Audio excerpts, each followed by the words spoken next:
నమస్తే TV 15 news కి స్వాగతం. ముందుగా ముఖ్యాంశాలు. మధ్య ఆఫ్రికా దేశం చాద్లో ఘోరం. గారు ఖనుల్లో అక్రమంగా తవ్వకాలు జరిపే ముఠాల మధ్య ఘర్షణల్లో 100 మందికి పైగా మృతి.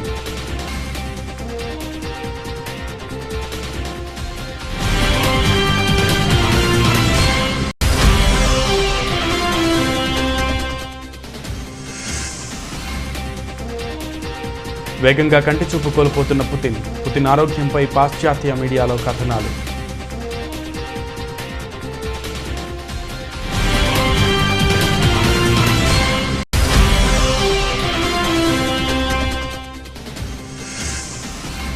పిల్లల కోసం పీఎం కేర్స్ పథకాన్ని ప్రారంభించిన ప్రధాని. కరోనా కారణంగా తల్లిదండ్రులిద్దరినీ కోల్పోయిన వారికి చేయూత.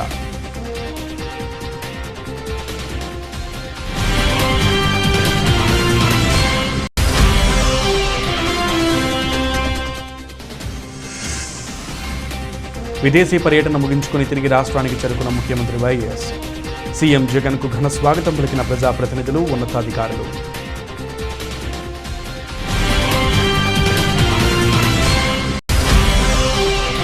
ఐపీఎల్ 2022లో భాగమైన పిచ్ క్యూరేటర్లు, గ్రౌండ్స్ మెన్లకు భారీ నజరానా ప్రకటించిన బీసీసీఐ. 1.25 కోట్ల ప్రైజ్ మనీని ఇవ్వనున్నట్లు తెలిపిన బీసీసీఐ సెక్రటరీ జై షా.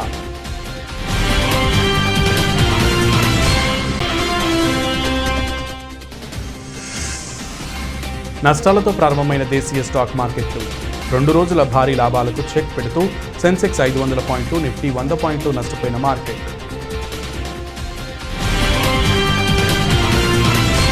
మధ్య ఆఫ్రికా దేశం చాద్లో ఘోరం జరిగింది. బంగారు ఖనుల్లో అక్రమంగా తవ్వకాలు జరిపే ముఠాల మధ్య ఘర్షణల్లో 100 మందికి పైగా మృతి చెందారు. ఈ విషయాన్ని అక్కడి రక్షణ మంత్రిత్వ శాఖ ధృవీకరించింది. లిబియా సరిహద్దుల్లోని కౌరీ బగోడి జిల్లాలో మే 23, 24 తేదీల్లో ఈ ఘర్షణలు జరిగినట్లు తెలుస్తోంది. మరో 40 మంది తీవ్రంగా గాయపడ్డారు. ఘర్షణలను కట్టడి చేయడానికి అక్కడి సైన్యం రంగంలోకి దిగింది. ప్రస్తుతానికి అక్కడ మైనింగ్ కార్యకలాపాలకు అడ్డుకట్టబడింది. ఈ సరిహద్దు ప్రాంతంలో అక్రమ మైనింగ్ కార్యకలాపాలు ఎక్కువగా జరుగుతుంటాయి.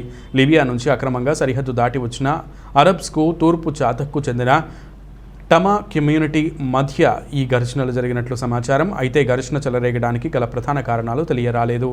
బంగారం కోసం ఎగబడి ఉంటారని భావిస్తున్నారు. ఉక్రెయిన్పై సైనిక చర్యకు దిగినప్పటి నుంచి రష్యా అధ్యక్షుడు వ్లాదిమిర్ పుతిన్ నిత్యం వార్తల్లో ఉంటున్నారు. ఇటీవల కాలంలో పుతిన్ ఆరోగ్యంపైన కథనాలు వస్తున్నాయి. వాటన్నిటినీ మంచిపోయేలా ది ఇండిపెండెంట్ పత్రికలో సంచలన కథనం వచ్చింది. రష్యన్ ఫెడరల్ సెక్యూరిటీ సర్వీస్ అధికారి ఒకరిని ఉటంకిస్తూ ఈ కథనం వెలువరించారు. పుతిన్ వేగంగా కంటిచూపు కోల్పోతున్నారని, ఆయన మరో 3 ఏళ్లకు మించి బ్రతకరని తెలిపారు. పుతిన్కు క్యాన్సర్ మరింత ముదిరిపోయిందని పేర్కొన్నారు.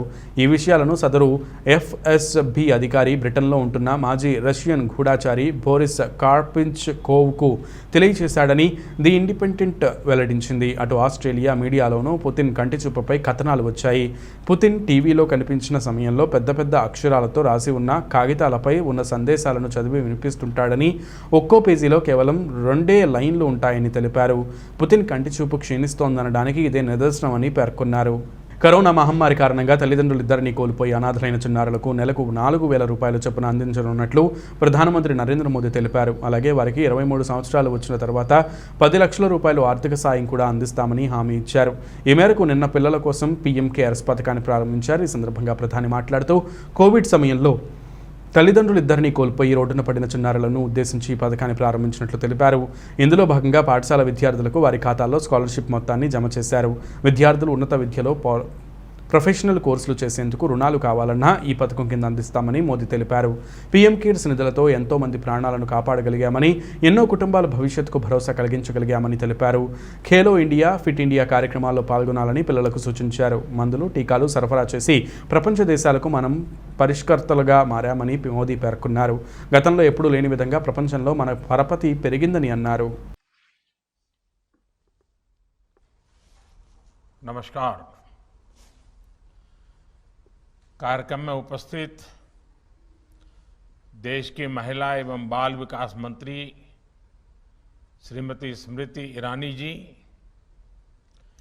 देश भर में अलग अलग स्थानों से जुड़े मंत्रिमंडल के सारे सदस्य, उनके साथ मौजूद वहां के वरिष्ठ नागरिक और विशेषकर जिनके लिए आज का ये दिवस है, वैसे उपस्थित सभी प्यारे बच्चे,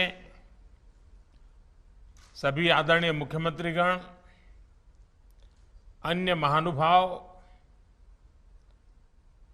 और प्यारे देशवासियों, आज मैं प्रधानमंत्री के तौर पर नहीं, आपके परिवार के एक सदस्य के तौर पर आपसे बात कर रहा हूं। आज आप सभी बच्चों के बीच आकर मुझे बहुत सुकून मिला है। साथियों, जीवन हमें कई बार अप्रत्याशित मोड़ पर लाकर खड़ा कर देता है। ऐसी स्थितियां जिनकी हमने कल्पना भी नहीं की होती है,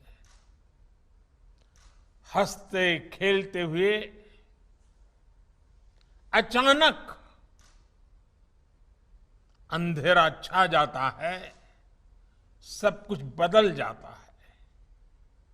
దావోస్ వేదికగా వరల్డ్ ఎకనామిక్ ఫోరం సదస్సు జరిగిన విషయం తెలిసిందే. ఈ సదస్సులో ఆంధ్రప్రదేశ్ ముఖ్యమంత్రి వైఎస్ జగన్తో పాటు మంత్రులు పాల్గొన్నారు. కాగా దావోస్ పర్యటనను విజయవంతంగా ముగించుకుని సీఎం జగన్ మంత్రుల బృందం మంగళవారం స్వదేశానికి చేరుకున్నారు. ఈ సందర్భంగా సీఎం వైఎస్ జగన్కు గన్నవరం విమానాశ్రయంలో ప్రజాప్రతినిధులు, ఉన్నతాధికారులు స్వాగతం పలికారు. ఇక వరల్డ్ ఎకనామిక్ ఫోరం వార్షిక సమావేశంలో రాష్ట్ర ఉజ్వల భవిష్యత్తుకు మరిన్ని నిర్మాణాత్మక పునాదులు పడ్డాయి. అభివృద్ధిని, పర్యావరణ హితాన్ని సమతుల్యం చేసుకుంటూ పారిశ్రామికంగా రాష్ట్రాన్ని శక్తివంతంగా నిలిపేందుకు సీఎం జగన్ నేతృత్వంలో రాష్ట్రం దావోస్ వేదికగా చక్కటి ఫలితాలు సాధించింది. రేపటి ప్రపంచంతో పోటీ పడుతూ సుస్థిర ఆర్థికాభివృద్ధి లక్ష్యాలను సాధించేందుకు ఈ వేదికను చక్కగా వినియోగించుకుంది. విఖ్యాత సంస్థల ప్రతినిధులు, పారిశ్రామికవేత్తలు రాష్ట్రంతో అవగాహన కుదుర్చుకున్నారు.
పోరంకిలోని మేరీమాత పుణ్యక్షేత్ర మహోత్సవం ఘనంగా జరిగింది. అందంగా అలంకరించిన పల్లకీపై మేరీమాత విగ్రహాన్ని ఉంచి పురవీధుల్లో ఊరేగించగా క్రైస్తవ విశ్వాసులు కొబ్బరికాయలు కొట్టి మొక్కులు చెల్లించుకున్నారు. రెవరెంట్ ఫాదర్ మాచర్ల బాలస్వామి ఆధ్వర్యంలో సమిష్టి దివ్య బలిపూజ సమర్పించి భక్తులకు దివ్య సప్రసాదాన్ని అందజేశారు. పోరంకిలోని మేరీమాత పుణ్యక్షేత్ర మహోత్సవం ఘనంగా జరిగింది. ఈ సందర్భంగా చర్చ్ ప్రాంగణాన్ని అందరూ అందంగా అలంకరించారు. ఈ సందర్భంగా అందంగా అలంకరించిన పల్లకీపై మేరీమాత విగ్రహాన్ని ఉంచి పురవీధుల్లో ఊరేగించారు. మేరీమాత విగ్రహానికి దారి వెంట కొబ్బరికాయలు కొట్టి ప్రత్యేక ప్రార్థనలు చేసి మొక్కులు చెల్లించుకున్నారు ప్రజలు. ఈ సందర్భంగా రెవరెంట్ ఫాదర్ మాచర్ల బాలస్వామి ఆధ్వర్యంలో సమిష్టి దివ్య బలిపూజ సమర్పించి భక్తులకు దివ్య సప్రసాదాన్ని అందజేశారు. ఈ సందర్భంగా ఫాదర్ మాచర్ల బాలస్వామి ఉపాధీశకులు జీనాథ్ కుమార్ మాట్లాడుతూ మేరీమాత ఆరోగ్యమాతగా, గుణదల మాతగా, వేలంకని మాతగా భక్తుల బాధలు తీరుస్తున్నారని తెలిపారు. పోరంకిలో గల మేరీమాత పుణ్యక్షేత్రంలో భక్తుల కోరికలు నెరవేర్చే మాత భక్తులను ఆశీర్వదిస్తున్నామని పేర్కొన్నారు. ఈ ఉత్సవంలో భక్తులు వందలాది సంఖ్యలో పాల్గొన్నారు. ఈ సందర్భంగా ఆలపించిన క్రైస్తవ గీతాలు అలరించాయి. ఆలయం బయట కూరగాయలతో ఏర్పాటు చేసిన బొమ్మలు ప్రత్యేక ఆకర్షణగా నిలిచాయి. క్రీస్తునాథుని యందు ప్రియమైన సహోదరి సహోదరులారా, పోరంకి గ్రామంలో ప్రతి సంవత్సరము మే నెల 30వ తారీఖు రోజు మేరీమాత పుణ్యక్షేత్ర తిరునాళ పండుగను కొనియాడుచూ ఉన్నాము. దానిలో భాగంగా ఈనాడు మరి తేరు ఊరేగింపుతో ఆ మరేతల్లి గ్రామ పురవీధుల్లో వస్తూ ఉండగా భక్తులందరూ మరేతల్లి దగ్గరకు వచ్చి మరేతల్లి యొక్క మధ్యస్థ సహాయం అడుగుతూ వారి యొక్క కుటుంబ జీవితంలో ఎన్నో మేలులు పొందినటువంటి వారు మరి తల్లి దగ్గరకు వచ్చి ప్రార్థన చేసుకుంటూ ఉన్నారు. అదే విధముగా ఆ యేసు ప్రభు ఆ సంతకు వచ్చినటువంటి ప్రతి ఒక్కరి యొక్క అవసరాలను తీరుస్తూ ఆ ప్రభు ఎంతో ఆశీర్వదించి దీవిస్తూ ఉన్నారు. ప్రభు అంటున్న నేనే మార్గమును సత్యమును జీవమును నన్ను విశ్వసించేవారు ఇదిగో ఎన్నప్పుడు కూడా సంతోషంగా ఉంటారని ఆ ప్రభు యొక్క మార్గములు నడుస్తూ ఆ మరేతల యొక్క మధ్యస్థ సాయం అడుగుతూ అనేక మంది భక్తులు ఆ మరేతల దగ్గరకు వచ్చి విన్నపాలు చేస్తున్నారు. అందుకే ఆ మరేతలని ఆరోగ్య మాత, గుణదల మాత, మేరీ మాత, కార్మెల మాత అని మనం కొనియాడుతూ ఉన్నాము. ఈనాడు ఈ యొక్క గ్రామంలో ఇంత గొప్పగా పండుగ జరుపుకున్నటువంటి మీ అందరూ కూడా పండుగ శుభాకాంక్షలు తెలియజేస్తూ ప్రతి ఆ మరేతల యొక్క దీవెనలు అదేవిధంగా యేసు ప్రభు యొక్క కృప ఆశీర్వాదాలు ఎల్లప్పుడూ మీ అందరితో ఉండాలని ప్రార్థిస్తూ ఉన్నాం.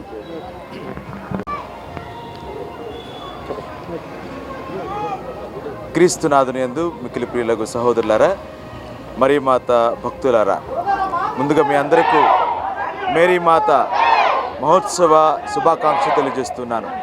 పోరగి గ్రామంలో నేషనల్ హైవే పక్కన ఎన్నో సంవత్సరాల బట్టి, ఎన్నో దశాబ్దాల బట్టి నెలకొనినటువంటి మరియ మాత ఆమె యొక్క మధ్యస్థ ప్రార్థనలో ఎంతోమంది దీవెనలు పొందుకుంటున్నారు. అనారోగ్యవంతులు స్వస్థత పొందుతూ ఉన్నారు. ఆమె యొక్క ప్రార్థన చాలా ముఖ్యమైనది. ఎందుకంటే సంతానం లేనటువంటి వారికి కూడా సంతాన ఫలం కలిగింది.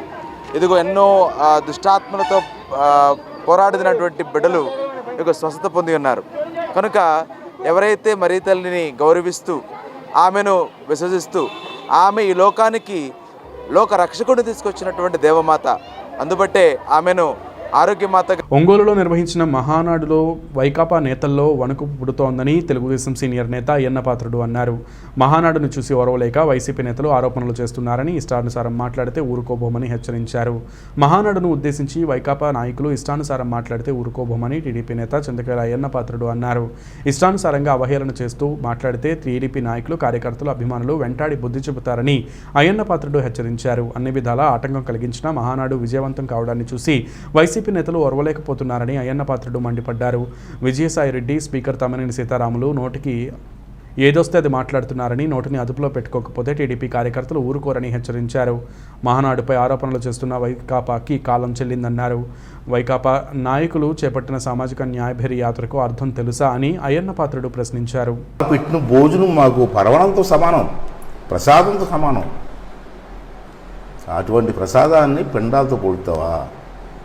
రే మీకు పోయే కాలం వచ్చింది రోయ్. అందుకే ఈ విధంగా పేలాపలు పేలుతున్నారు మీరు. ఈ పద్ధతి కాదు. 3 సంవత్సరాలు దాటిపోయింది, ఇంకా మాకు కూడా ఓపిక లేదు.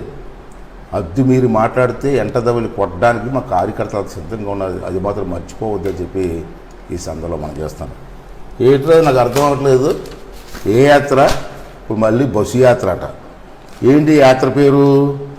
వైసీపీ సామాజిక న్యాయభేరి యాత్ర. ఎవడ్రా పేరు పెట్టింది? మీకు బుద్ధి లేకపోతే పెట్టుడికి బుద్ధి ఉండాలి కదా. సామాజిక న్యాయభేరి అట.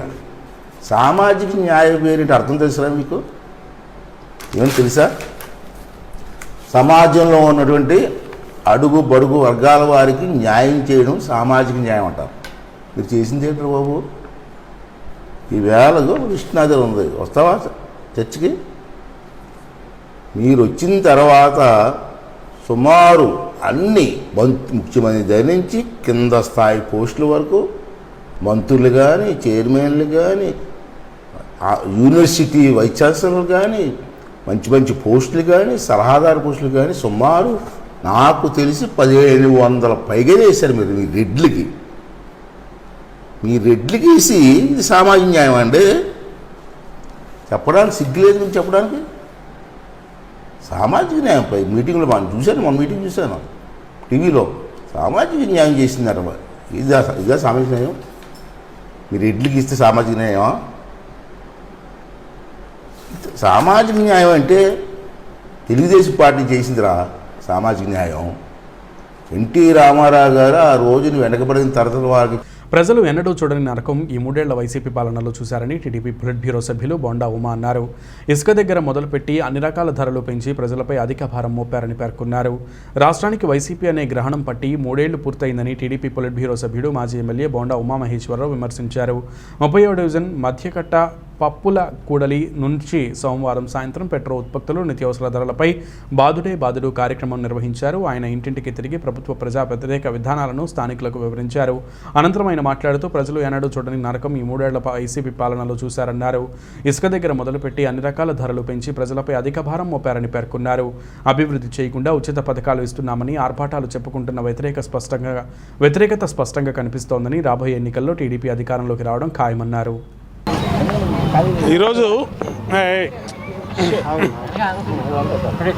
ఈరోజు రాష్ట్రానికి వైసీపీ అనే దరిద్రం బట్టి 3 సంవత్సరాలు నిండింది.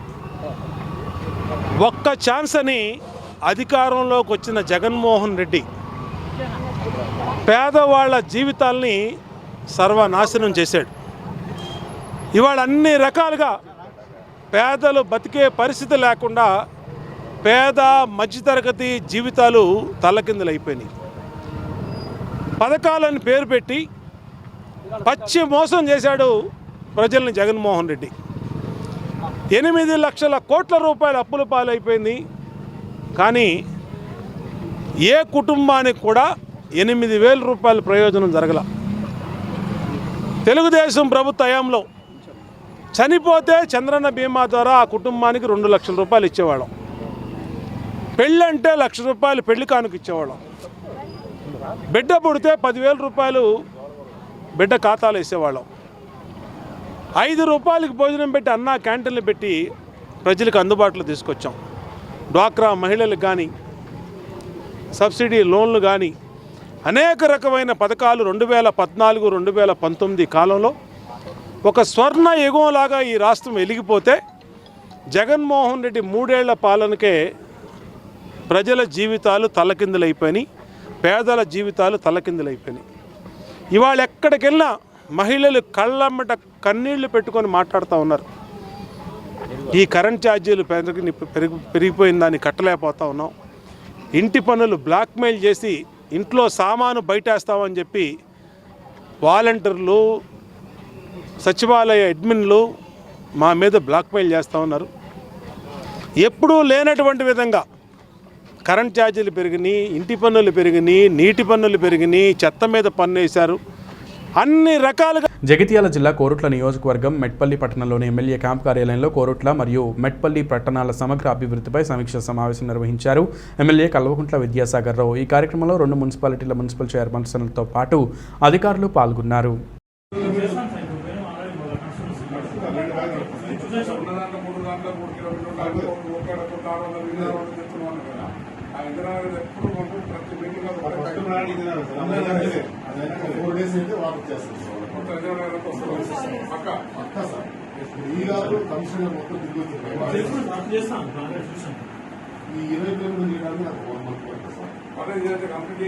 కంప్లీట్ చేసి బుధవారం వచ్చినట్టు ఇంకా అప్పటి నుంచి 1 month మొత్తం ఎక్కడ నాకు నీళ్ళు వస్తున్న ప్రాబ్లం నేనే చెప్పిన గాడు వీడు ఉండదు మేడం, ఆడ ఈడ ఉన్న ఇంటి కాడికి మనం తీసుకున్నాం 5 minutes చేయకుండా మధ్య పెట్టుకుంటాం. ఇక్కడ దాని కిలోమీటర్ దూరంలో పోవాల్సిన అవసరం లేదు. ఇక్కడ లాస్ట్ స్టాప్ ఎక్కడైతే అవుతుందో ఇంట్లో లాస్ట్ ఎక్కడైతే బయట ఓపెన్ నడబెట్టింది. ఆ రోజు నన్ను వచ్చి పట్టుకోవాలి ఇంట్లో రానియాలి కనుక ఇప్పుడు బయట ఓపెన్ పెట్టారు, ఇప్పుడు నల్లబెట్టేసి మళ్ళీ అయినప్పుడు మన ఇల్లు కట్టినప్పుడు మనం ఇచ్చినప్పుడు భారతీయ జనతా పార్టీ మండల శిక్షణ కార్యక్రమం జమ్మికుంట మండల కేంద్రంలోని ఆవాస విద్యారణ్య విద్యాలయంలో బీజేపీ జిల్లా అధ్యక్షుడు కృష్ణారెడ్డి అధ్యక్షతన నిర్వహించారు.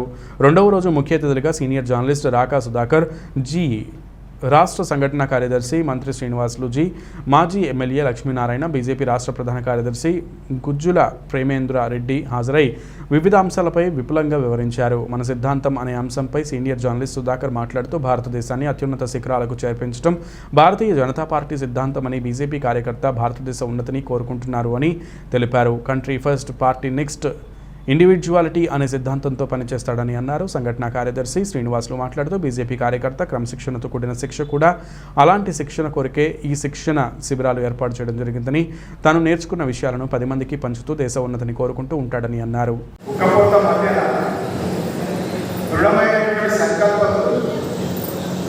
రాబోయేటువంటి రోజుల్లో అవి మరి ఈ ప్రభుత్వం పేదలకు మోసం చేసినటువంటి ప్రభుత్వాన్ని పక్కన జరపాలా, పేదల కోసం పాటుపడేటువంటి భారతీయ జనతా పార్టీని తీసుకురావాలా, దానికి అవసరమైనటువంటి శిక్షణ తీసుకోవడానికి ఆసక్తులైనటువంటి మా సహచర కార్యకర్త సోదరులకు, మా సహచర కార్యకర్త సోదరీమణులకు అందరికీ కూడా నమస్కారం.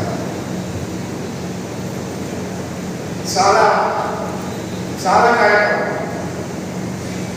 అంటే ఈ దేశంలో ఫెడరల్ సిస్టంలో 101 అంశాలు కేంద్రం పరిపాలిస్తుంది, 51 అంశాలు రాష్ట్రం పరిపాలిస్తుంది, 52 అంశాలు ఉమ్మడి జాతి.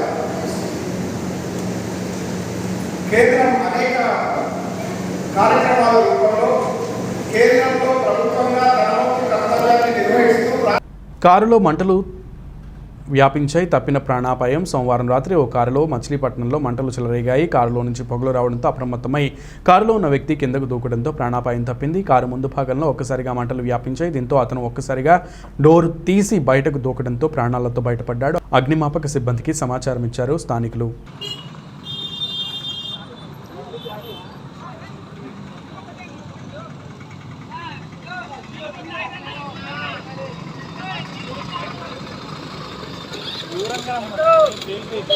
అవును.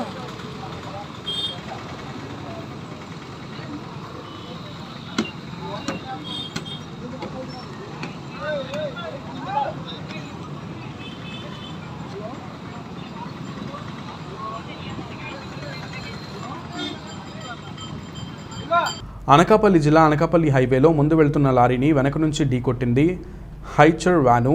డ్రైవర్ మృతి కేసు ఫైల్ చేసి దర్యాప్తు చేస్తున్నారు అనకాపల్లి ట్రాఫిక్ ఎస్ఐ.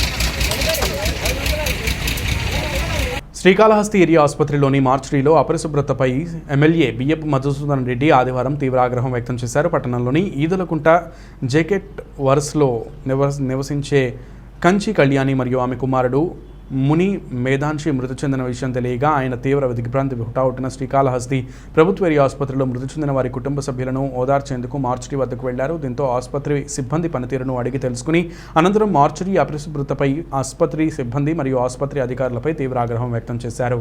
పశువులకు సైతం నేడు అత్యాధునిక వైద్యంతో పరిశుభ్రమైన స్థలాల్లో చికిత్స చేస్తున్నారని, కానీ మనుషులు మృతి చెందితే ఇంత దారుణంగా ఉన్న మార్చురీలో ఉంచడం నిజంగా బాధాకరమన్నారు. అపరిశుభ్రత వాతావరణం కనిపిస్తే చర్యలు తప్పవని హెచ్చరించారు.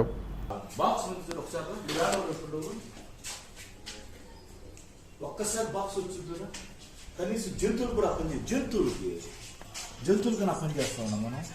నేను ఎప్పుడు చూడలేదు అది. గమనం పంపించింది ఇమ్మీడియట్గా ఈరోజు పంపించింది, ఈరోజు ఇంకొక 10 నిమిషాలు పంపించేసింది. పోర్టులో వేదాంత ప్రైవేట్ లిమిటెడ్ లోడర్ వద్ద అగ్ని ప్రమాదం చోటు చేసుకుంది. కన్వేయర్ బెల్ట్ అంటుకున్న మంటలు వ్యాపించడంతో గాలిలోకి దట్టమైన పొగలు అలుముకున్నాయి. దీంతో ఫైర్ సిబ్బందికి పోర్ట్ అధికారులు సమాచారం అందించడంతో మంటలను అదుపులోకి తీసుకొస్తున్నారు.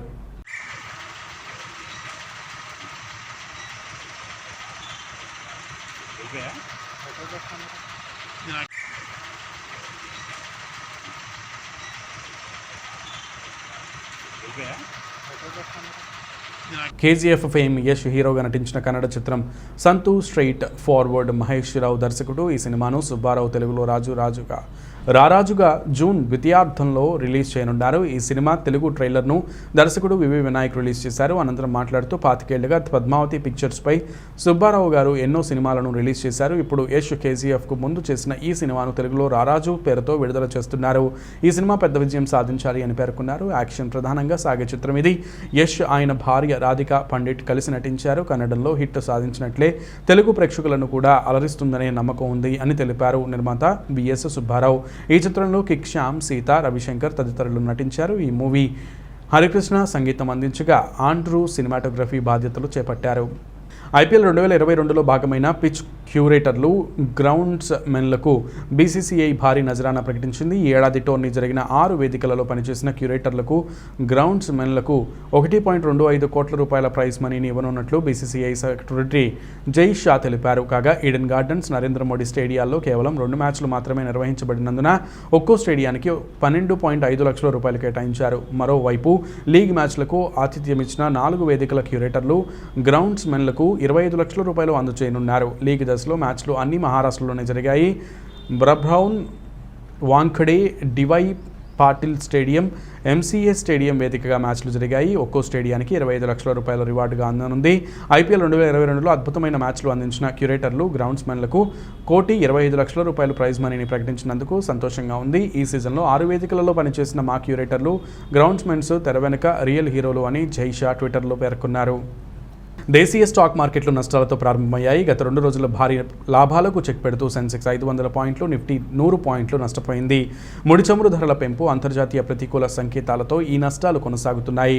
ప్రస్తుతం సెన్సెక్స్ 55,448 వద్ద, నిఫ్టీ 16,542 వద్ద కదలాడుతోంది. రంగాల వారీగా auto, metal, PSU, bank, reality షేర్లు లాభపడ్డాయి. మరోవైపు ఐటీ, ఫైనాన్షియల్ సర్వీసెస్, ఎఫ్ఎంసీజీ షేర్లు నష్టాల్లో ఉన్నాయి. అలాగే గత క్వార్టర్తో పోలిస్తే లాభాలు క్షీణించడంతో ఎల్ఐసి షేర్లు 2% నష్టపోతున్నాయి. మార్చి త్రైమాసికంలో 2,371.55 నికర లాభాన్ని నివేదించింది. గత ఆర్థిక సంవత్సరం ఇదే కాలంలోని 2,893 కోట్ల రూపాయల నికర లాభంతో పోలిస్తే 18% తగ్గింది. Sun Pharma, HDFC, Infosys, HCL, Tech, Titan, Kotak Bank, Wipro, TCS, Tech Mahindra 1-2% పతనమై టాప్లో ఉన్నాయి. Power Grid, MM, Tata Steel, NTPC మాత్రమే లాభపడుతున్నాయి.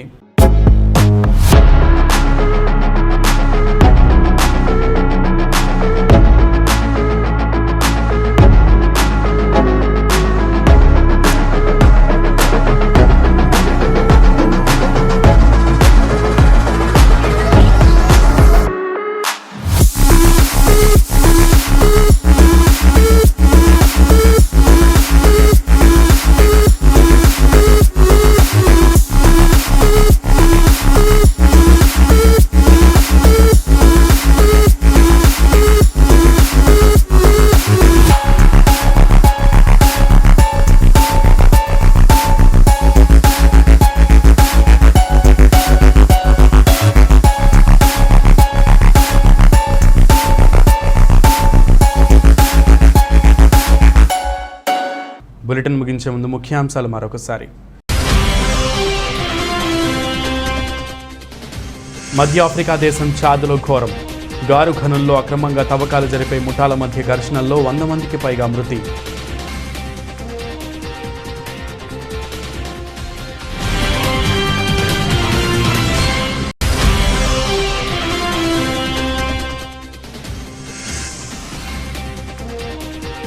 వేగంగా కంటి చూపు కోల్పోతున్న పుతిన్ ఆరోగ్యంపై పాశ్చాత్య మీడియాలో కథనాలు.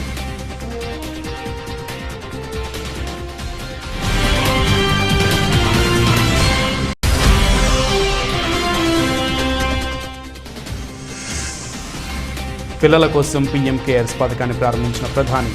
కరోనా కారణంగా తల్లిదండ్రులిద్దరినీ కోల్పోయిన వారికి చేయూత.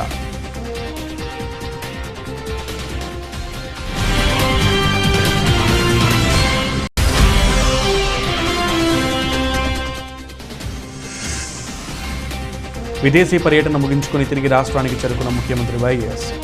సీఎం జగన్కు ఘన స్వాగతం పలికిన ప్రజాప్రతినిధులు, ఉన్నతాధికారులు.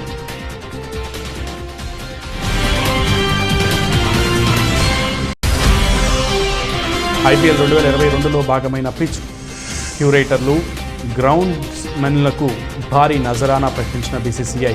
1.25 కోట్ల ప్రైజ్ మనీని ఇవ్వనున్నట్లు తెలిపిన బీసీసీఐ సెక్రటరీ జై షా.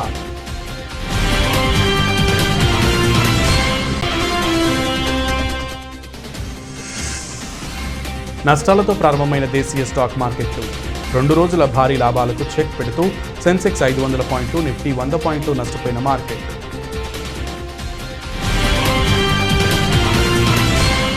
ఇవి బులెటిన్ విశేషాలు. నమస్తే.